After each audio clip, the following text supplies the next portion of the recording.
The views and opinions expressed on this program do not reflect the company, owners, management, staff, clients, or partners.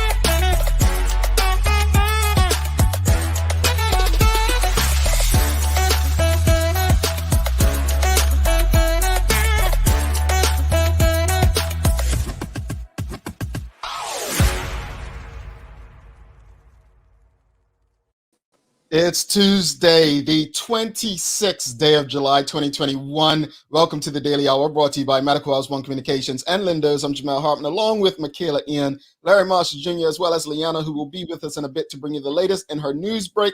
Bermuda has an Olympic gold medalist. How are you both feeling today? That was amazing. I mean, I guess we all kind of knew, we knew, right? We knew she was going to place. I think we knew she was going to medal. But it was like the gold was like the nice, super wow, creamy icing on the cake. Yeah. I was I had a little bit of reservation because I knew her lead up wasn't as good. She had been out injured. She had only ran one race, and sometimes that can be tricky. Mm-hmm. But soon as I saw her go through the transition with the run, I was like, just too calm. This is a piece of cake for her right now, and she continued throughout the run. Yeah, I tried my Flora Duffy impression during my jog this morning and ran my slowest time of the year. So I'm going to leave all that to the Flora Duffy.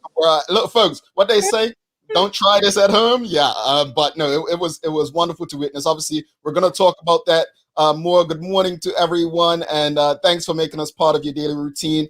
A good one today. We're welcoming the captain of the reigning champion Somerset Cricket Club, Jordan DeSilva, to the show. The Daily Play is a remember when. So Michaela and Larry are guessing the year today. I think I'm going to say this. It's a very easy question, and I think both of them will get the answer within a couple seconds. That's how. Look at him trying to make things easy, right? You see this, right, Larry? Yeah, I'm not falling for it. Well, no, I mean, the easiest question would have been prior to Flora Duffy, what year Clarence Hill won, but you guys already guessed that one, right? So it's a similar question. Let's just think Jordan DeSilva cup match, and yeah. But look, hey, Okay. let's get to the conversation.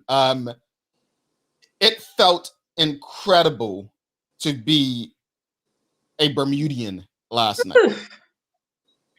Incredible. Yes. I cried. I know many people cried. I cried. Cried. Yeah, I think I don't even know Flora. I don't think I've ever had a conversation with her. Nothing. And I just cried. And for me, I just appreciated the, as a former athlete, the sacrifice that it takes. And when you saw her come around the final corner and she was overwhelmed with emotion, and all I'm thinking is all those hard sessions, the early mornings, it's worth it. And I can only imagine I've had a bit of success, but nowhere near on the level of an Olympic champion. This is the pinnacle for any athlete for most sports. Maybe the basketball players would say they're rather NBA championship versus an Olympic gold. Yeah. But for most sports that are taking place at the individual, this is the peak of that. And to just see her overcome with emotion, to say, it's all worth it. I think that it was a beautiful thing to see. Yeah. And I think it's so important that we put some context behind it. So in 2008, she finished a lap behind. Yeah. 2012, 45th. In Rio in 2016, she finished 8th. Yep. And now this year, gold. So that is testament to her tenacity, to her mindset, and to her deciding, like we talk about, to bet on herself and keep going until she got to that peak, the highest peak. And that's just like bravo to Flora. That's incredible. Yeah. I think I want to ask the audience. I know a lot of you out there, you're happy, you're excited, like Michaela and my wife, and I'm sure there were some fellas out there too. You're probably still crying. But how did you feel watching Flora Duffy cross the finish line, and what does it mean for Bermuda? What does this mean for Bermuda? And I'm going to shift to, Larry mentioned outside of the NBA. I'm going to say outside of the probably basketball with the NBA championship, but most of all, the biggest event every 4 years, which is the World Cup. Those two events, probably the biggest, like that's where everyone wants to win something. But from an individual sports perspective, this is it. I mean, tennis, probably there's an argument for that. And, sad to hear that Naomi Osaka was eliminated this morning. Oh, she was? Yeah. So very sad to hear she got upset from some, I think she was someone from the Czech Republic.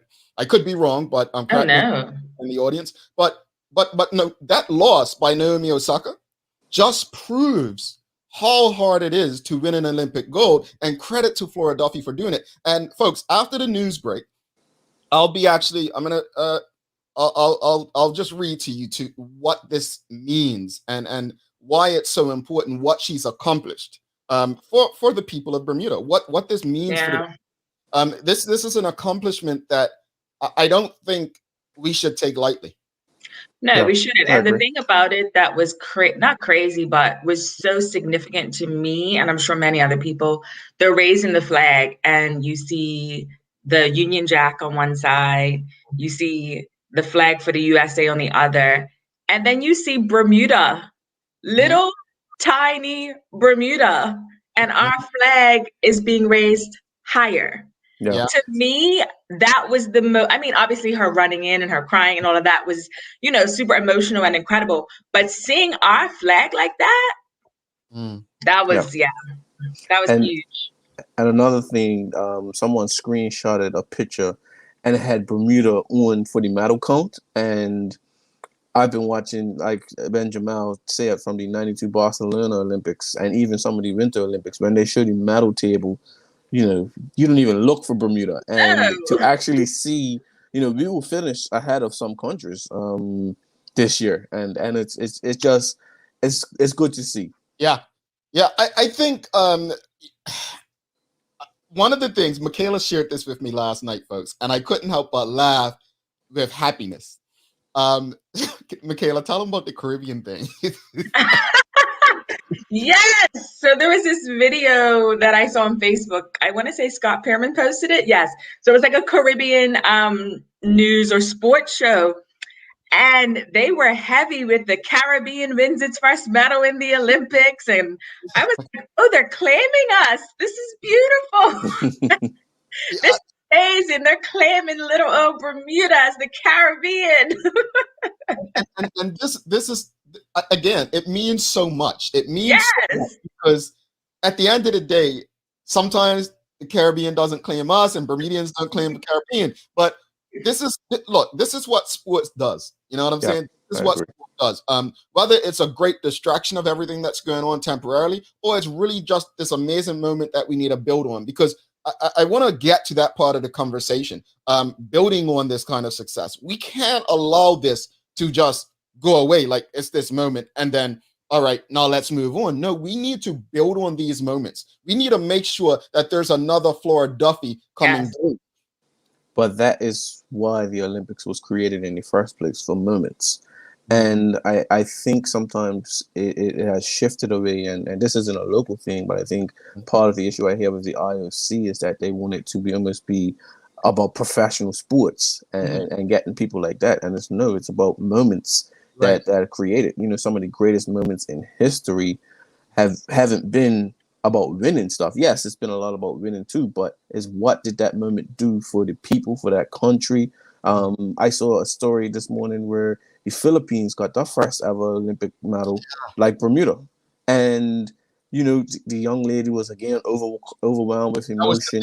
Yes, she was a weightlifter. And it's huge. You know what I mean? And I saw, she's gonna get a bit of money and a house. So I don't know what Bermuda's gonna do to kind of match that.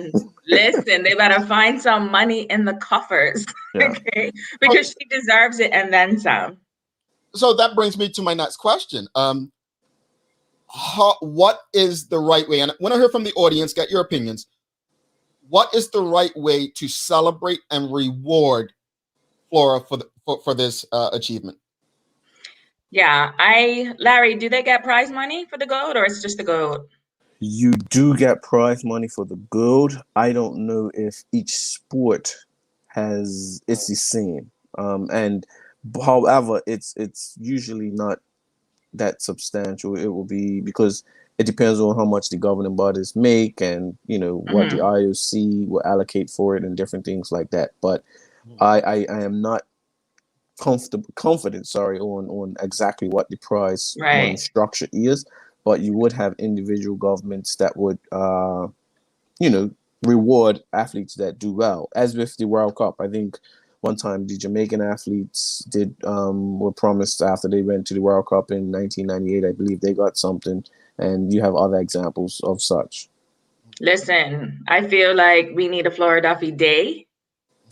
Yeah. Like a permanent holiday.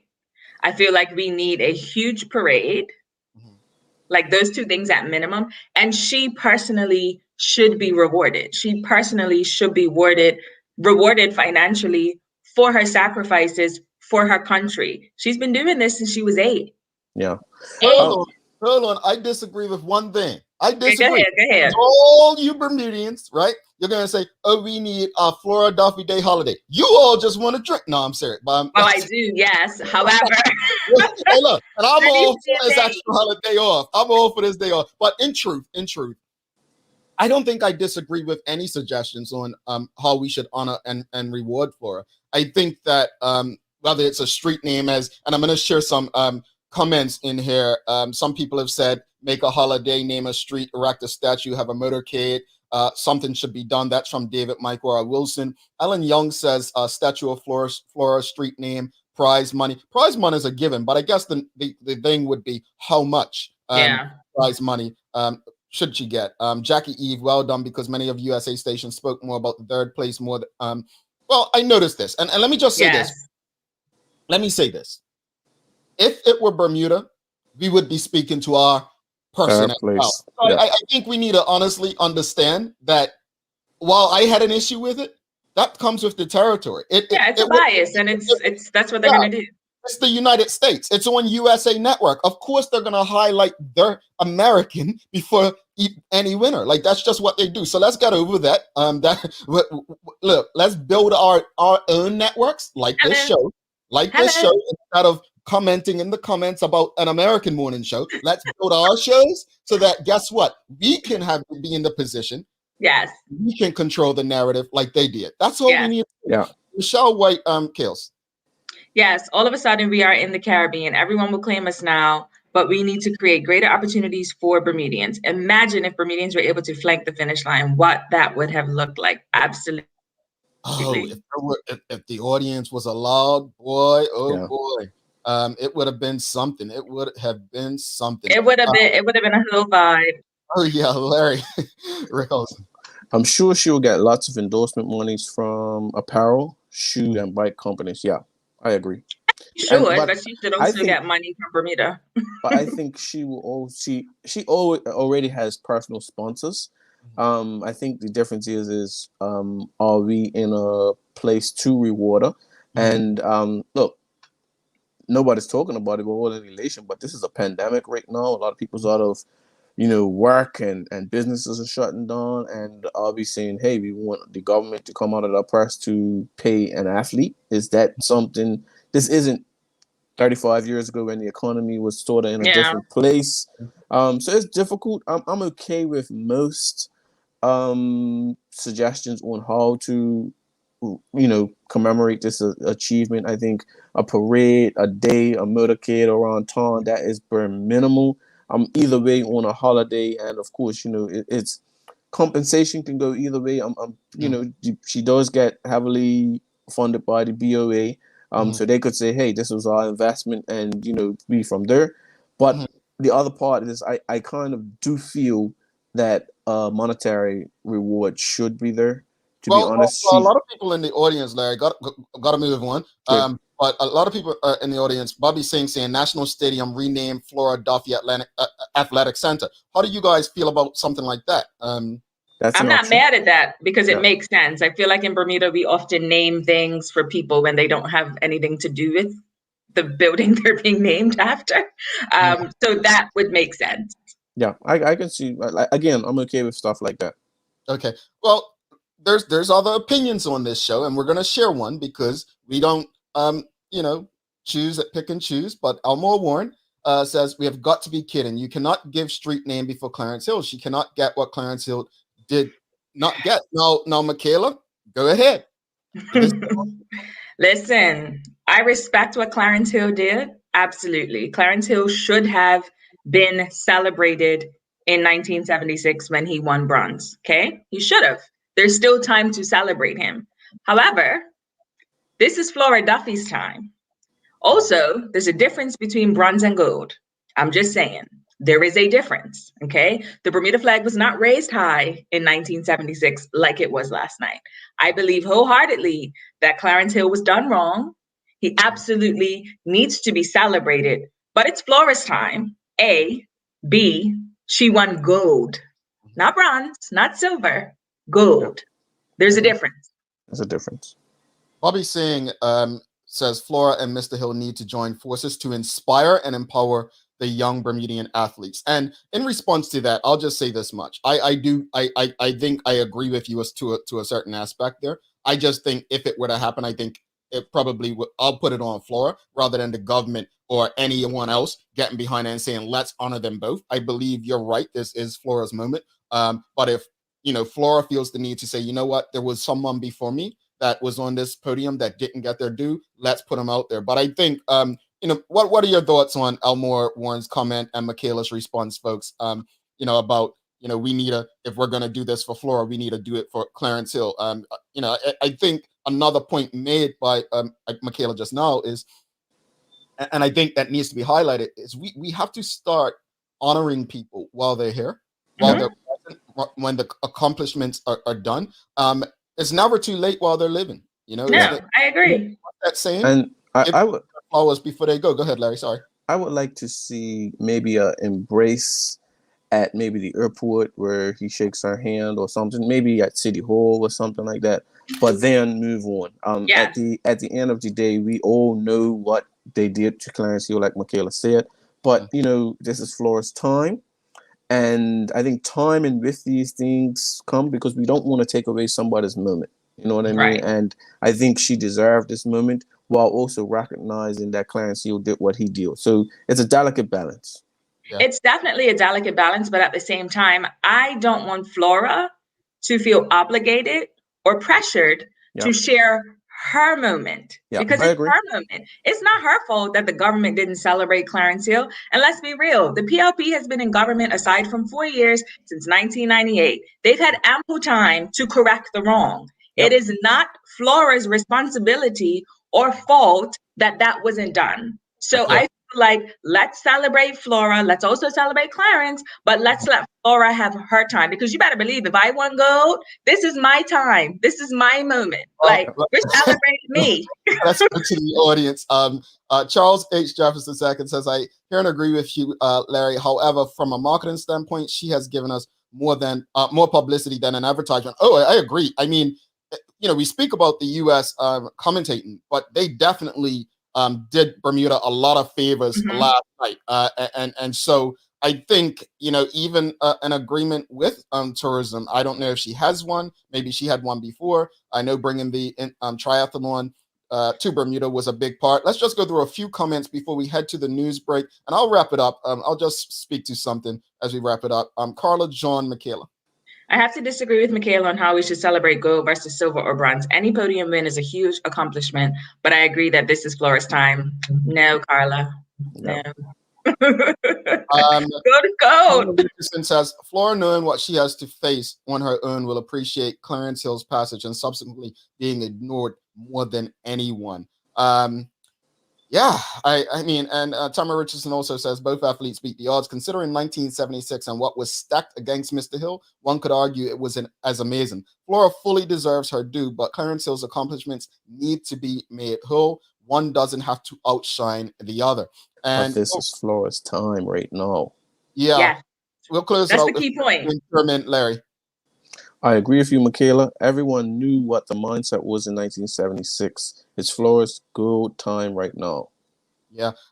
Look, it's we have a packed show, folks. We still we have Jordan DeSilva, the captain of the reigning champions, Somerset in the background. Let's just end it on this. Michelle White, give Flora her time. Gold trumps all. Respect for Clarence, but it's Flora's time. Also, he has congratulated her. So I think that pretty much sums it up there.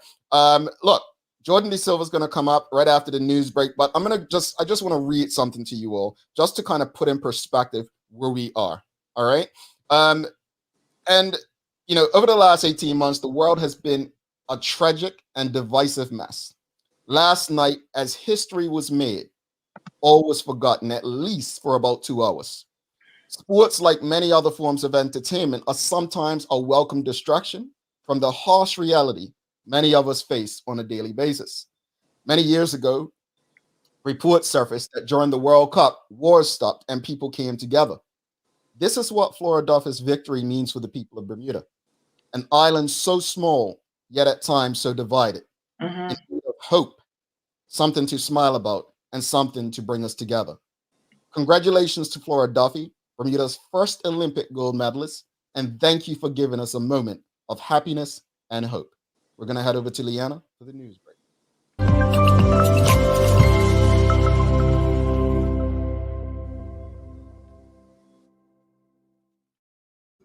Thanks, Jamal, Michaela, and Larry, and good morning to everyone that's tuned in with us on yet another cloudy start to our day. I'm Leanna Lambert, and it's time for the Daily Hour News Break. Now, we can't start today's cast without congratulating our very own Olympian Flora Duffy for her outstanding performance at this year's Tokyo Olympic Games, which we watched last night.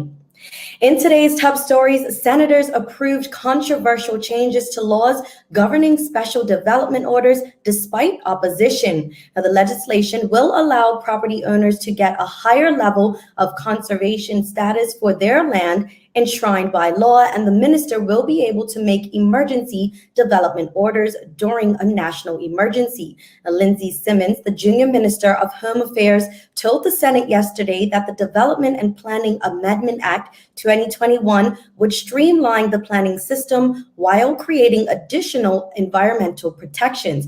But changes to the SDOs sparked objections from the opposition and environmental groups around the island. However, Ms. Simmons said that SDOs will still have to be laid in the House, debated, agreed upon, with scrutiny not being completely erased. A motion was put forward to resolve and debate on individual clauses, but the motion was rejected by a vote of 7-4, and the amendments were passed without revisit.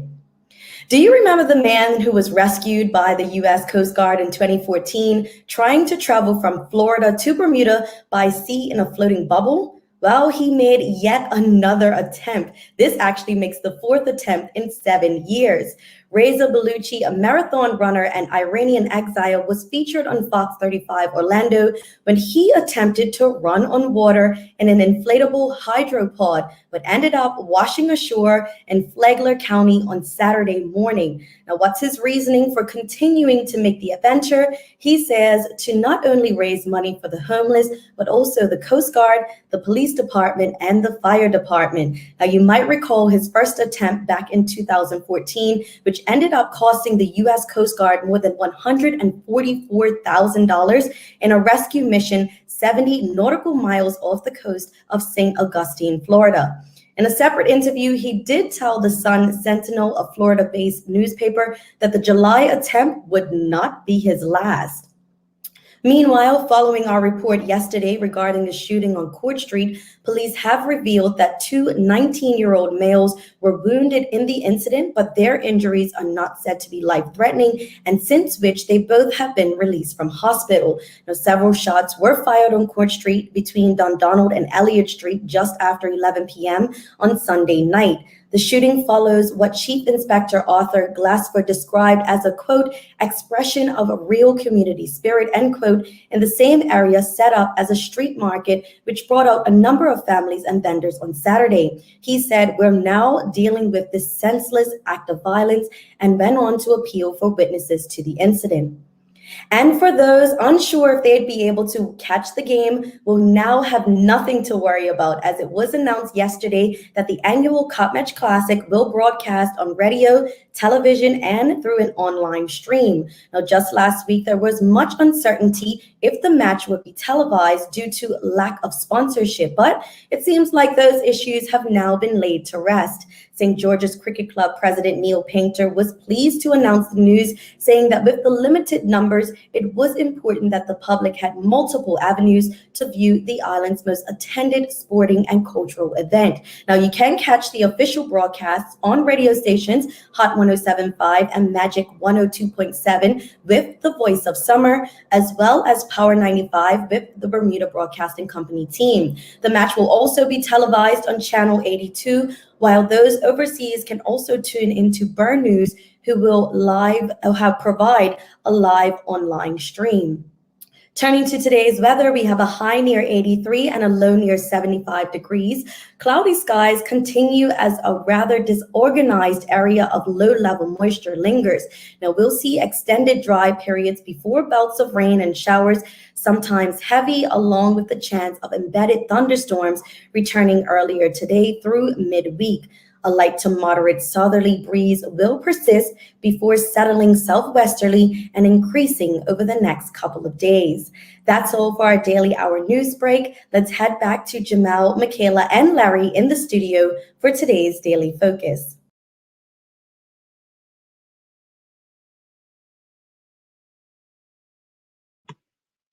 Mute, my dear. I said, He put us all on mute and then forgot. Can you guys hear me? All right. So thanks so much for that, Lee. Obviously, you see her with her St. George's colors on. Yeah, it's going to be a tough crowd for Jordan DeSilva today, as everyone in the house is St. George's fans, but I'm sure he can handle this. Look, I just want to say, add this before we go, because again, Elmore Warren, he has an opinion. Whether we agree with it or not, but I want to share his opinion, and we'll go to commercial break and then bring Jordan on. Elmore Warren said she is a product of supremacy. She has never had to feel the weight of racism and treatment of melanin. Remember, the first beats girl. She can be next. That's all fine and dandy, but it's not her fault. Let me finish. Elmore Warren says, y'all lost. He says this is about racism, politics against melanin. Oh, God. Olympics and sports are all a distraction to our ongoing. Elmore, I want to say this to you. I actually would be a fool to sit here and say that you're wrong. I would be a fool to sit here and dismiss what you're saying. And that's why before we went to the news, I did address it and say whether it's a distraction, a welcome distraction or not. Yes, we understand politics are at play and it's a pandemic. Most smart people will probably say this is the perfect thing for the premier and the government of Bermuda, because nobody's talking about the pandemic or the vaccines. Cup matches happening. Bring happy times for at least a weekend. I get you, and I'm not going to dismiss what you say. What I will say is that I've learned this from our battles that people like Larry Marshall and I fought. There were lessons in it. And the lessons in that were there's a time and there's a place for everything. We're going to take a commercial break and we'll be back with the captain of the reigning champions, Somerset Cricket Club, Jordan DeSilva. Mom's celebrating her 70th birthday next month. Have you noticed her age is catching up with her? Yeah. Plus, she's having a hard time getting up and around like she's used to. I would sure hate to see her fall. At Medical House Limited, we can help make life situations easier. We have electric beds, motorized scooters, bath stools, walkers, you name it. Mom's been real good to us. We'll get her birthday and Christmas gifts from Medical House. Medical House has relocated next to the Dendy Town Field, number 6 Bakery Lane, Pembroke. Telephone 292-3622. John Barrett & Son, Bermuda's favorite distributor of fine beverages, has brought us a new and refreshing thirst quencher just in time for the approaching warm weather. Hint Water in 7 luscious flavors. Hint Water is slaking the thirst of active people who need pure hydration, low on the glycemic index, and want the kind of taste experience that keeps them coming back to try the next flavor. For those who've been giving water a miss, Hint may win you over. Hint Water. No sugar, no additives, all flavor. Lindo's. Why go anyplace else? All right, welcome back to the big show. Michaela, Ian, Larry Marshall Jr., myself, Jamal Hartman. It is the Daily Hour brought to you by Medical House One Communications, Lindo's, and our friends over at Channel 82, where you can stream this and many other locally produced shows. Well, and don't forget, Cop Match, if you have cable, will be on Channel 82. So, yeah, you can watch St. George's do against the captain, who we are welcoming to the show right now, Jordan DeSilva. Well, actually, before we bring on Jordan, I need to say this, because we had President Neil Painter on in June, and there were people who said, well, why not have Blanchett if you're having Neil Painter? Well, let me be clear. We probably have a better relationship with Blanchett, if we're honest. We ask people, and I say this to say this. St. George's and Somerset were both invited to have their captains on this show in the same email. St. George's accepted first. Since then, the communication lines with Somerset have been open and clear. The communication lines with the St. George's Cricket Club have been as good as their selection for their team. Let's bring in the captain of Somerset, Jordan DeSilva, to the show. I'm throwing shots. It's what we do now. It's what we do. It's what we do. Jordan DeSilva, folks, welcome to the show. Somerset Cricket Club captain. What's happening? Good morning, everyone. Thank you for having me. Thank you, Jordan. Good morning. How's everyone? Well, we're struggling. We're struggling. I mean, I'm struggling for 2 reasons. One, you are the captain of Somerset, and 2, you have a Liverpool jersey on. Yes, I do. Oh, Lord. You're just wrong all the way. 2 strikes. Whoa. 2 strikes. I woke up early for this. Trust me, we're not this abusive all the time. Yeah, it's a rough time of year for you. But Jordan, man, thank you for doing this. Honestly, we appreciate you taking the time. Obviously, it's a busy week for you. Leading this team. Somerset have been worthy champions. Bias aside, worthy champions. I grew up a St. George's fan. And during my time, and I'm just very honest here, during my time growing up watching St. George's, we had some good years. The Clevie Wades, Arnold Mendes, Miners. I mean, won some victory, some great games. Can they come back? During this reign, this has been the most impressive thing about Somerset since I think you won it back in 2012, if I'm not mistaken.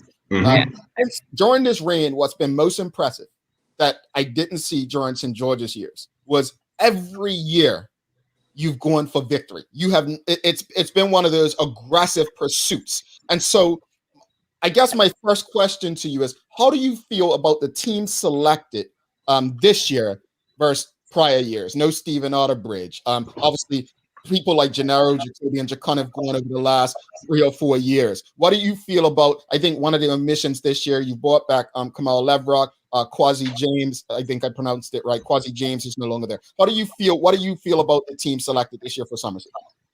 Very confident, as always, to be honest. I always tell people that meeting would not end Saturday night if I wasn't satisfied with the 11 guys that got picked.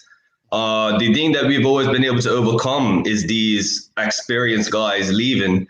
We've always been, the people that have come in for him have always done well. We've lost Jacoby, we've lost Jacon, we've lost Gennaro, we've now lost Stephen. So obviously we'll have to see what happens now with Stephen now out of the equation, but we've been able to overcome losing these guys. And I think the key to that has been that they all haven't left at the same time. We've been able to filter them out, maybe one by one. I think maybe 2 of them might have left in 1 year. But as usual, we're confident in our team. There's a lot of experience in it. And with the shortened schedule for cricket this year and everything that's been piled into one small schedule, we figure, familiarity is a big thing. And I think outside of 2 of our players, everyone's played probably 6 or 7 cup matches at least. So that was one of the things we looked at in the team. And Crazy was the one that missed out this year. And it's unfortunate, because almost every year is always someone that probably should have played, but, only 11 could play. And we just hope that he stays at it, comes back next year, because his cup match career is definitely not over. Yeah, that's a good problem to have. Oh, absolutely, and that's the thing that we just try to take advantage of the situation we're in. We worked hard to get her. Our coach, Jeff Richardson, he's the one, when you say that we always look like we're going for victory, he's the one that really pushes that. The 2018, when we got the 2-1, he was the one that was telling us, you're sending them back in. You're not batting. You're sending them back in. We're going to try to win this game. He's pushed us the most, and he has to take the most credit for this period that we're in right now. Indeed. Absolutely. So we've had a 2-year break. Do you feel that you as captain and your players are ready to show up? Absolutely. I think we went through the trial matches. We've been through training. I mean, the late announcement of cup match might have hindered us in terms of getting ready before the month of July. In terms of our actual cup match preparation, it hasn't deterred us too much, because we usually start cup match training the beginning of July anyway. It just held us up in terms of actually getting ready for a cricket season. But since it was announced, all the players have been on board, all the management, all the coaches, everyone's working 100%. We was training 3 nights a week. The team actually had a training. So I was actually hearing a lot of the floor stuff during training, and then rushed home and made sure I watched her when she crossed the finish line. We heard about all that, but everyone's been putting in the extra work. We know it's been a condensed schedule. Our manager had to fly out to New York this weekend to bring in our kit. Otherwise, it wouldn't have made it. So a lot of people were making sacrifices to make sure that things went as smoothly as they could. Absolutely.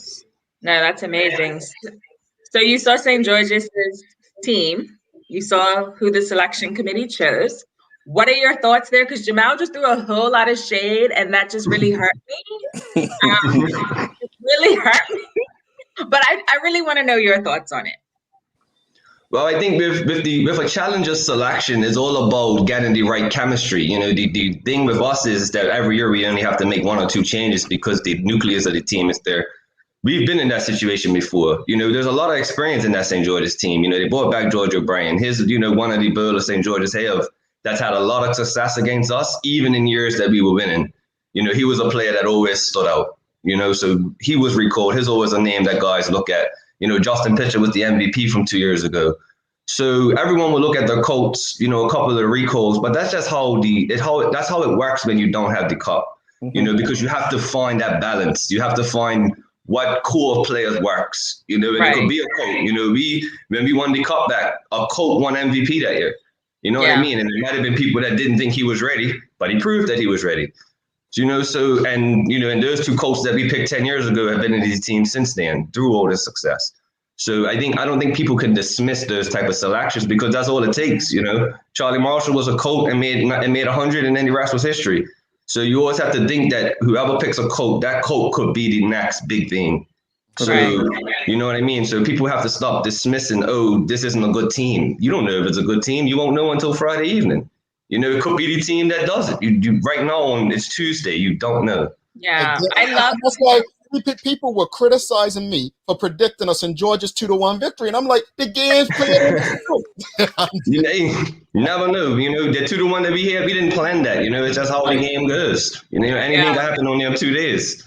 Indeed. No, I love how you broke that down, because I feel like, as a St. George's fan, I look at Somerset's selection every year, and I'm like, it's constant. But the way that you broke it down we've had the cup for almost a decade. It makes sense for us to have this nucleus of a team. And then it makes sense for St. George's as the challenger to shake things up to see what they do. That makes so much sense. So thank you for breaking that down, because I get it now. But for those who are on the fence about coming, you have to have these safety, I think, and it's scaled down. What would you say to encourage them to come out and support?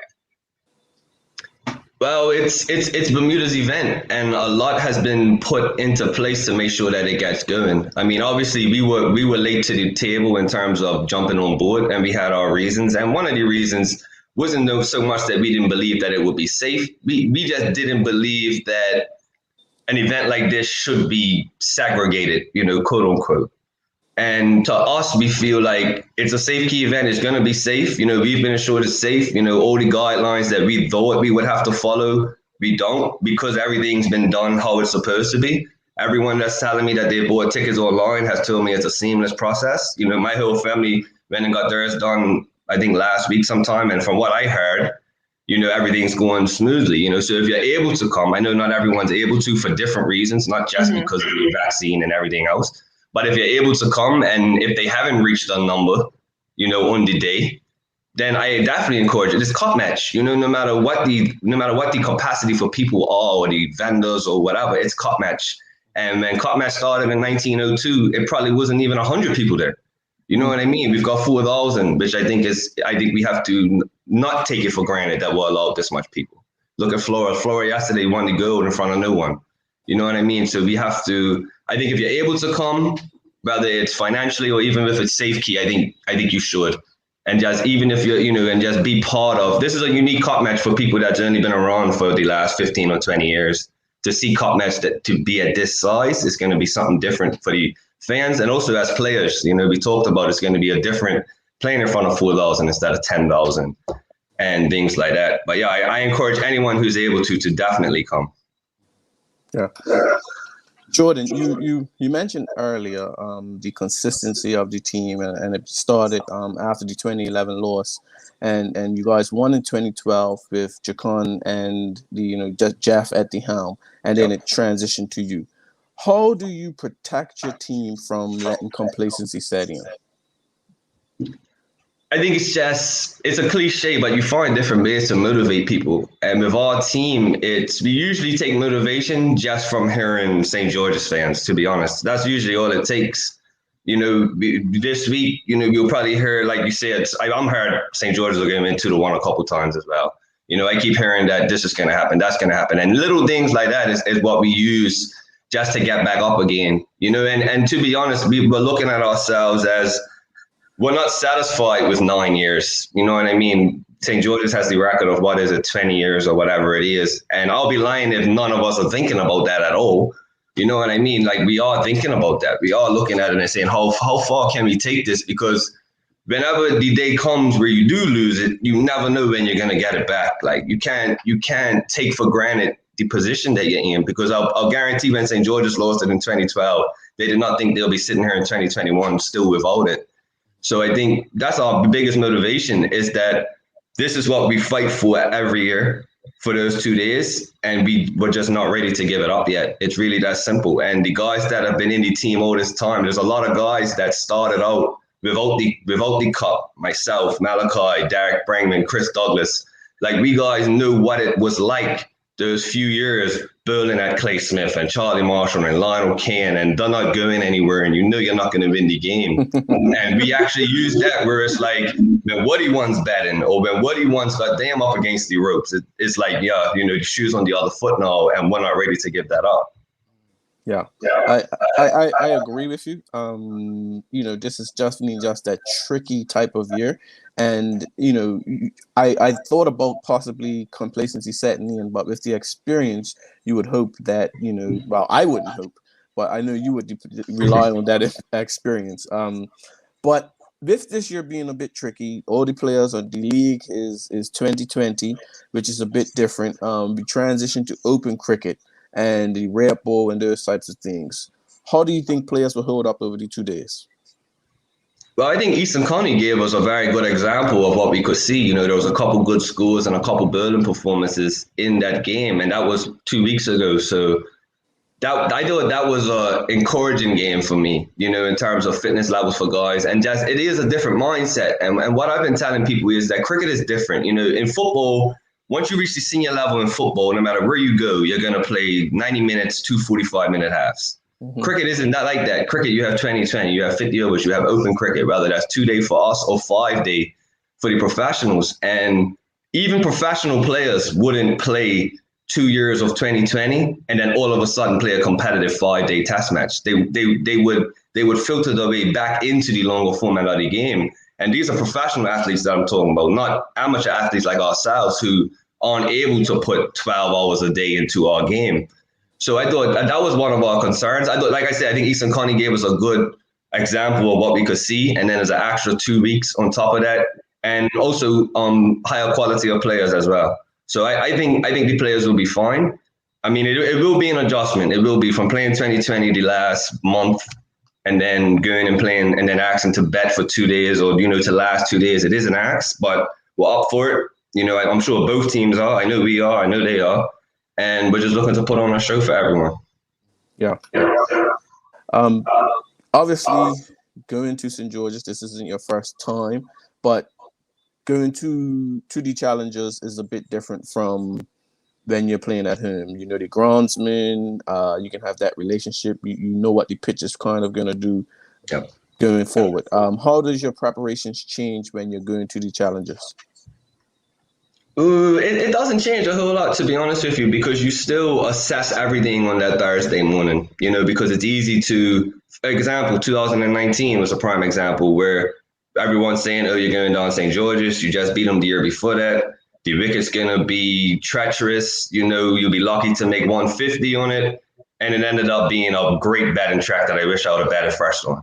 So it might have been the toss, which so it ended up being out of my hands. So, but it's one of those things where if you think too much about it, you could end up outthinking yourself on the day. Okay. So for us, it's like we keep everything the same Monday, Tuesday, Wednesday. Once the team's picked, Monday, Tuesday, Wednesday. But Thursday morning, you show up, and then you go from there, because it could be a good batting wicket, but then I look up and it's grey skies. If it's grey skies, I'm not going to bat first, but the wicket's good. So it's not something that we try to overthink before the day. All the players know the rules, which again is another good thing in terms of having so many players in the team for so long. Guys know the rules, and then of course the recalls, even those guys, Trey was around forever, missed 1 year. He knows what he's going to do when he comes back. Commodity, same thing. So those are the things that we try to do. Thursday morning when we get to the field, that's when we start assessing, okay, what the wicket looking like. Is the grass cut? Things like that, the weather conditions. It makes no sense really stressing about those things before that, because when you get there that morning, it could be completely different. Yeah. Real quickly, just breaking news that has just come through on a sport and an international. Simone Biles has apparently pulled out of the Olympics. So breaking news there. Simone Biles has pulled out of the Olympics. Breaking news there, if you didn't hear it, but that's what we're getting. And I think someone in the audience actually said it as well. Back to our Olympics. Jordan, you have Kamal Levrock. I remember watching him play cricket, walking around with a ball and a bat at Police Club when he was 2 years old. He's been on the field for a couple of years. What does it mean to have a player like that you can bring back into the fold? It's a trump card per se, really, because he's been playing at a higher level than Bermudians are playing. Just call it what it is, and he proves that every time he comes back. I mean, the show that he put on last year during the 2020 season when he came back and played for our league team, I don't think I've seen a Bermudian do that ever. And he did it for like 3-4 straight games. It just brings something different that people haven't seen. And when we picked him, his last cup match, I believe, was 2017. He said he's going to bring something to cup match that people haven't seen in a long time. He hit the ball a very long way and he bowled quickly. And he's still doing that now. So to be able to call on someone like him, and also on top of that, not just his talents, but he was able to play cricket in England for the last probably 2 or 3 months. So out of everyone, he's played the most games. He's the most ready for cup match, because he was playing a lot of open games out there as well as other formats. But we've only started playing cricket since the first week of July, whereas he's been playing more since like the end of May. So that was something else that we wanted to take advantage of as well, in terms of finding out from him if he was coming back, making sure he was coming back, and then once he done all his quarantining and stuff, to make sure he was ready to play the trial on the weekend going. But that was the things we were looking at. We know he's talented, but just the fact that he was playing cricket at a high level, but just playing cricket, we said we need to try to take advantage of that with everything that was going on with this year. All right, final question before we let you go, Jordan. Obviously, honestly, it's a pleasure to have you, knowing that we're two days out from the Summer Classic. But if it's one thing that you want people to take away from this year, and let's just be honest, there's been a lot of talk about cup match, whether it was going to happen or not happen. St. George's wanted it to happen. Somerset originally, according to news reports, and did not want it to go forward. Is there added motivation on the Somerset players to say, you know what, they wanted this, let's take it to them, make it happen, and you know, go for it, like literally go for kill? That's one. And two, what would a victory mean? And let's just be honest, we're still in the middle of a pandemic. What would a victory mean for Somerset fans right now? Like, and just finally, what does having cup match mean as a way of bringing the island together during such a tragic and divisive time? Well, the first question, I'd be lying if I said that wasn't in any of our thinking, because it is. It definitely is. You know, we actually played our first league game at St. George's probably a week after it was announced that it was either the week after we announced we weren't playing or the week after we changed our mind. And just, you know, it wasn't anything really malicious, but just banter going around. And it's like, all right, this is what you want? Cool. So I'll be lying if I said that had nothing to do with me or my teammates. Winning in St. George's is always a big deal. 2015 was the first time we had won there in over 30 years. I think 1984 was the time before that. So now we're in 2021 and you're still looking at it, it's like, okay, it's been almost 40 years and we only won in St. George's once. So every year down St. George's is always added motivation to win in the backyard. But also, like I said, the fact that it doesn't happen very often for Somerset where we've been down St. George's. Their record at Somerset is much better than ours in St. George's. So that's something that we always try to improve when we're down there, is to try to, you know, not many Somerset teams have been able to come down here and win. So that's always an added motivation as well. So it means a lot to everyone in Somerset. I'm not sure how many of them will be able to make the trip this year. Usually the club, you know, has a boat that takes members and everyone down there. I'm not sure if that's happening this year, but I'm sure whoever does come down there will be definitely hoping for a victory. And victories in St. George's definitely do feel better than up Somerset. I've been lucky enough to win once in St. George's, and probably outside of the 2-1 win, that was probably my favorite victory in cup match, was the one in St. George's. And I can't remember the direct question, I'm going to be honest with you. We're living in such a divisive and tragic time. What do you think having this game means for Bermudian people right now? Well, I think it's the pinnacle, you know, and I think, and I'm going to be honest, I think Flora Duffy took a lot of pressure off cup match last night, because I think what she done is it's gonna distract people for a very long time. And no matter what happens Thursday and Friday, if your team is to lose, you could rely on that as well, you know. But I think it means a lot, and I think that was the main reason why we ended up making the U-turn that we did. You know, we listened to the people, we listened to the public, and it's like, for all the reasons that we think that we shouldn't have played, we said, you know what, at the end of the day, this game is for the people. And we were disappointed when we first found out that it wasn't going to be broadcasted, because we said, well, that goes against everything that we changed our minds for. But luckily and thankfully, that's been changed. But I think that's what is mainly important for. It's just for the people. It's just for those 2 days, no matter what they're going through, they could ignore it. You know, they could put all their energy into watching the game, whether they have a team, whether the team's winning, whether the team's losing. For those 2 days, whether they're there, whether they're on the beach, whether they're whatever they're doing, they could just forget about everything for 2 days. Yeah. Thursday and Friday, I could just focus on the cricket, spend time with my family, and then when the weekend's over, I could go back to my regular program, you know? Indeed.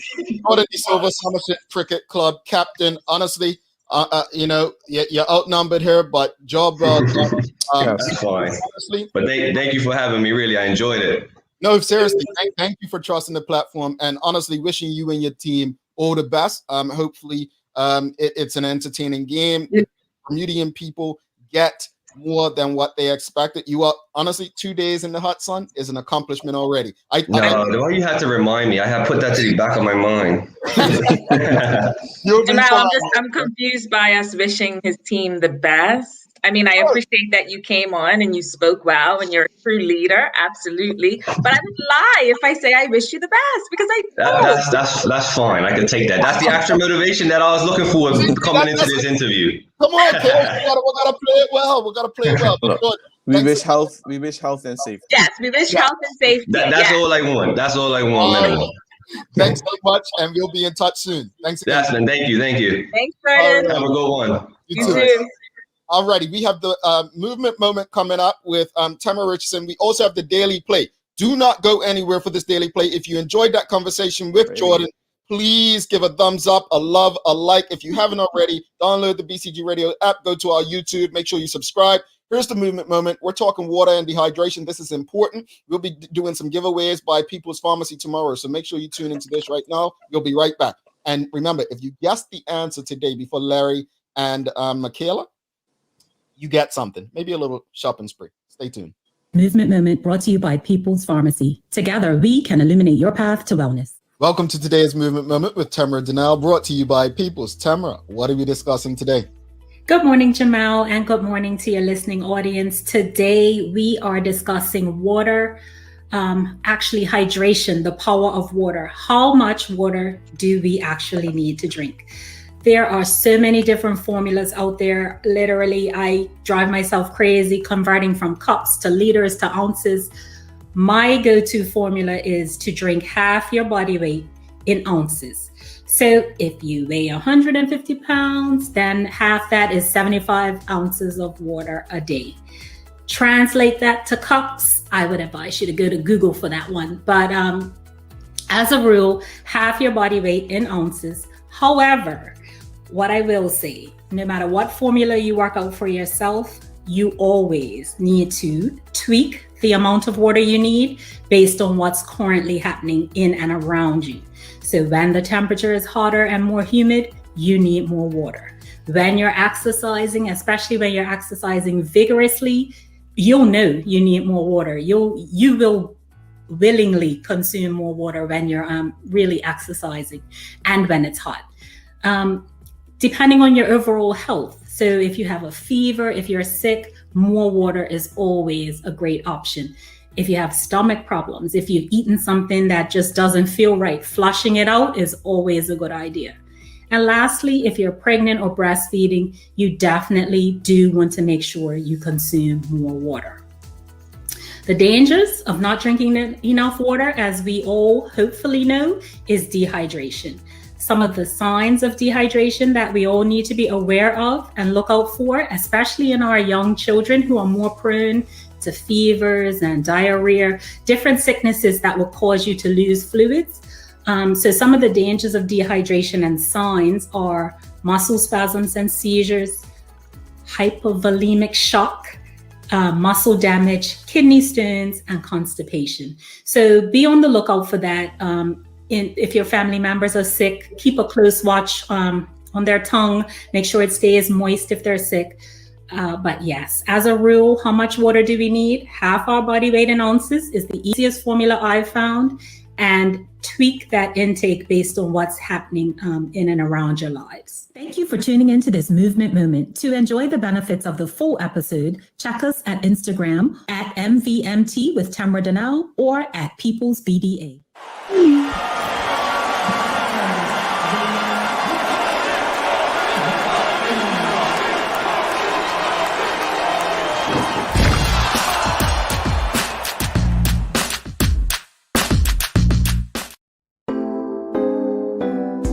Same smooth sounds, different name. BCG Radio, home of Bermuda's most engaging morning talk shows, The Daily Hour and Good Day Bermuda. Download the app, available for Android and Apple devices. BCG Radio, your station for conversations and entertainment.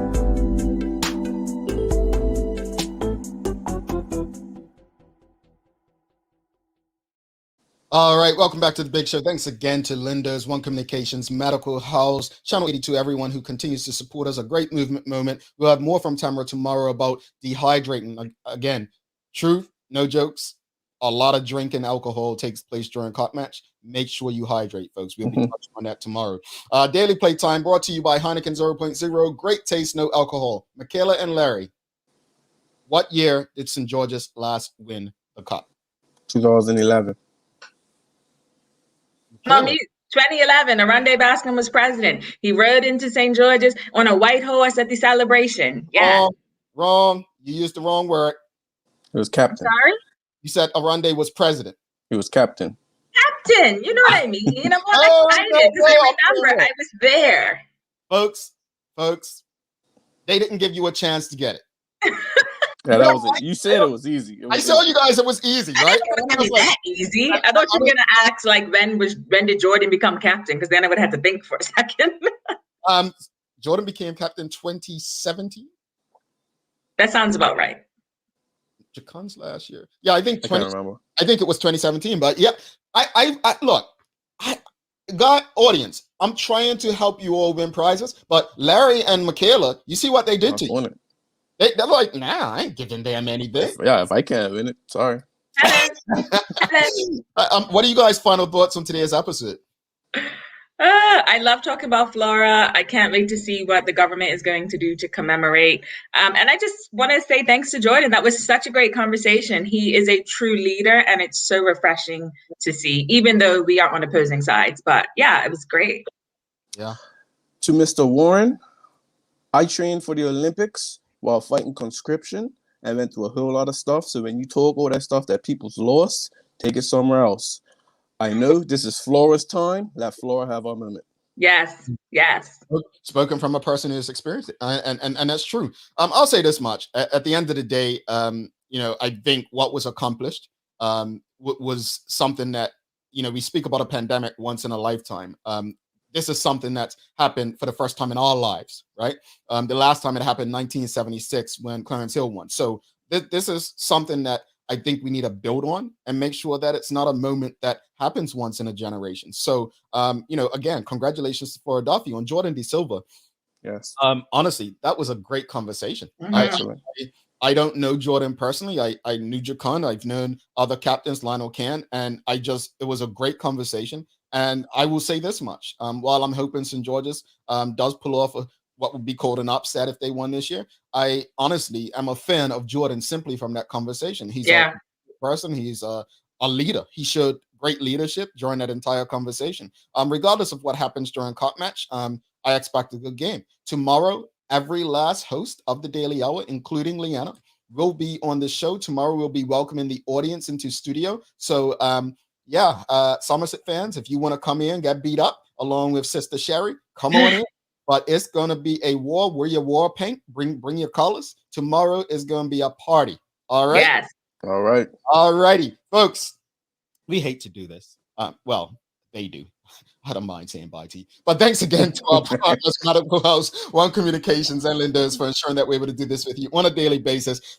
Don't forget, YouTube. Go subscribe. Make it happen right now. Just go over there, subscribe, hit notifications. But as always, we appreciate you. We love you. And we thank you for making us part of your daily routine. If all goes well, we'll be back to do this again for one more episode this week before the big holiday. She's Michaela Ian. He's Larry Marshall Jr. I'm Jamal Hartman. Make it a great day, folks. Peace.